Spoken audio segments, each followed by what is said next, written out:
Hi everyone and welcome to day 5 of the 7-day stretch challenge. I hope you're all getting on well with the challenge so far. Today we're going to have a look at a different muscle group, which is the glutes, which are located in the bum. Now these muscles are very important for a lot of reasons. I'll talk about how vitally important they are all the while.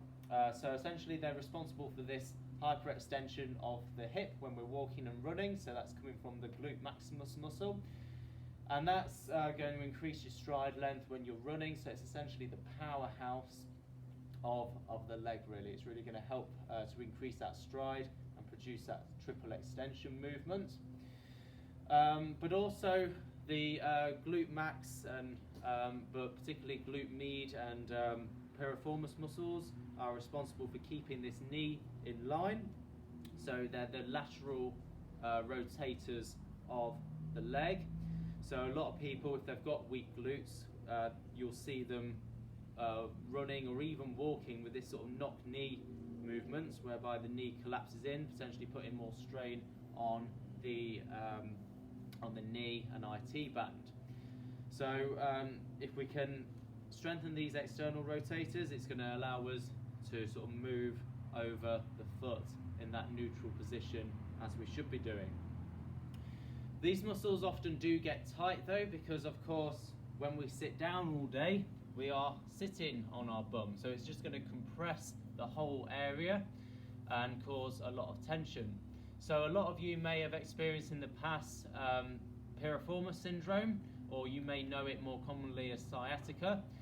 So where the piriformis tightens up, compresses the sciatic nerve and creates these horrible sensations going down the back of the leg. Sometimes it might even go down to the calf muscle, but certainly into the hamstring as well.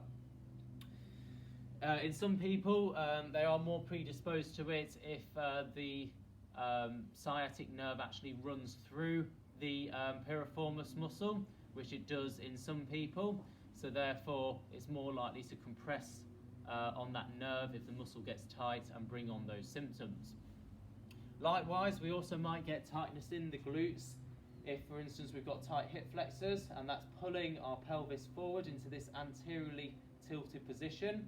And we'll see that from the hyperlordosis of the lower back, so we'll have this exaggerated curve of the lumbar spine.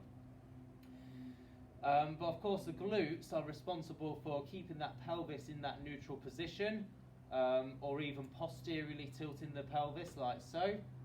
So if we are stuck in this anterior tilt of the pelvis, for instance because of tight hip flexors, then the glutes are going to be undergoing a lot of lengthening stress. So they're going to be lengthened out, and potentially knots and adhesions will occur as a result of that constant stress they're being put under. So there's a variety of reasons really why these muscles might get tight. So we're going to do a few stretches today in order to try and release those off. Now the first one is if we sit in our chair, so it could be at your office desk. It's quite a simple stretch that you can do even just while you're working. So all we're going to do is we're going to internally rotate the leg in order to bring on a stretch in those external rotators. So we're going to take the leg that we want to stretch, we're just going to rest it onto the opposite thigh. And you could even just sit like this for sort of quite a long period of time just to lengthen out that muscle. Okay, so a lot of you may be quite tight in this area, so for a lot of you that may be enough, but some people may even need to adapt it so it's even easier than this. So if you are particularly tight, then you can bring the other leg forward, so essentially you're lowering the thigh a little bit so you don't have as far to go in order to lift this leg up. Okay, so that's an adaptation that you can do if you are particularly tight in that area. But for most of you, I'm sure you should be able to at least get up to this point. Remember, we don't want the stretches to be painful. Uncomfortable is fine, but if you start to feel like you're going to overstretch, then just ease off a little bit. However, if we do feel that we can get a little bit more from this, then we can start to tilt through the torso. So we're bringing the torso closer to our legs, and that's going to increase the stretch a lot more. And because it's a static hold, obviously we're going to hold this for at least 60 seconds so that we can get that flexibility benefit, because holding for our 10 to 15 seconds isn't really going to do much good. And then of course we can gently come out and then switch over to the other side. Now you can see that I'm slightly tighter on this side, and therefore I would spend a bit more time stretching this side, because most of you on most stretches will find that one side is tighter than the other, so it does make sense to hold that side a bit more. And then of course we can do the same thing by gradually moving forward when we start to feel it's easing off a little bit and we feel able to do so. Okay, and then we can make this slightly harder and slightly more intense by doing the same stretch on our exercise mat. But this time we're going to lie down, lie on our back, and then we're going to take the leg that we want to stretch and we're going to put it over our other leg like before. And what we're going to do this time, we're going to use our hands, we're going to thread through like so, and then interlock our fingers, so we're pulling on the hamstring of the opposite leg, and then we can control the intensity of the stretch, whereby if we want to increase the intensity, we just gradually bring our arms forward like so, so we're pulling our thigh forward slightly. But obviously go to your threshold, don't do too much if it's going to hurt. Another variation is that we can again do exactly the same thing by keeping ourselves a bit more upright, right, like so. So we're in this sort of position. If anything, I'll say this is probably slightly more intense. It's probably slightly easier than having to sort of use your arms too much. Okay, and then of course as we start to release off, we can creep sort of further forwards like so. We can also use our PNF technique for this stretch as well, so we can start to introduce our muscle contractions. So if we remember the technique, it's 20 to 30% for 6 seconds. And this time we're going to contract our glute muscle.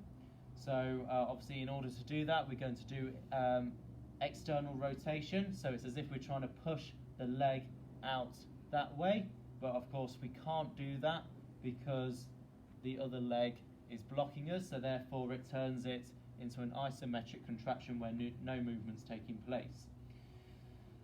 Okay, so we're going to do our first contraction for 6 seconds, so 1, 2, 3, 4, 5, 6, relax, take a nice deep breath in and out,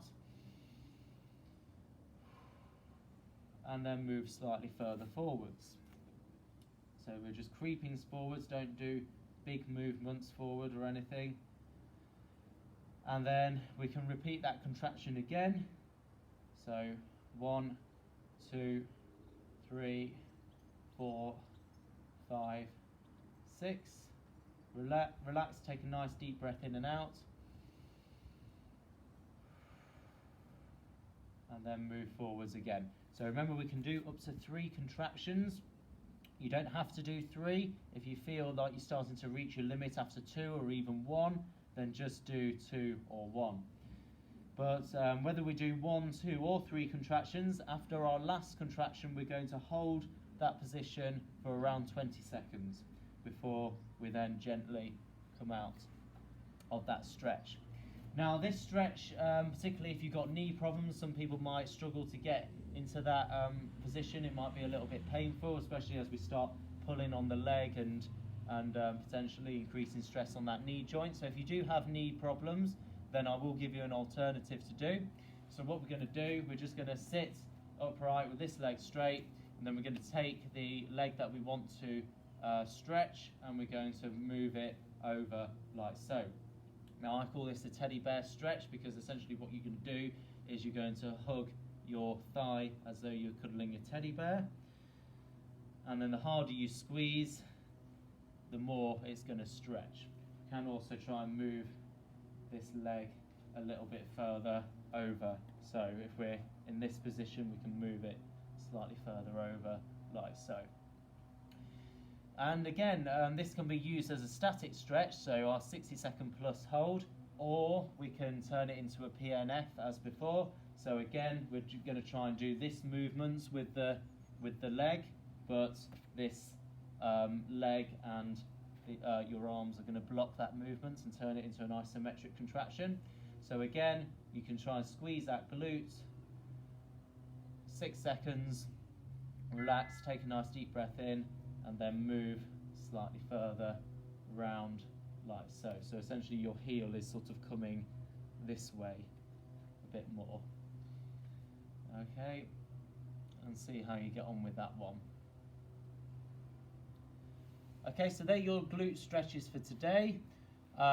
Remember to like the video, comment, tell me how you get on, and also preferably tag your friends and share the video as well. So remember to at least like and comment in order to be entered into the prize draw to win that £20 gift voucher. And take care, and I'll see you tomorrow.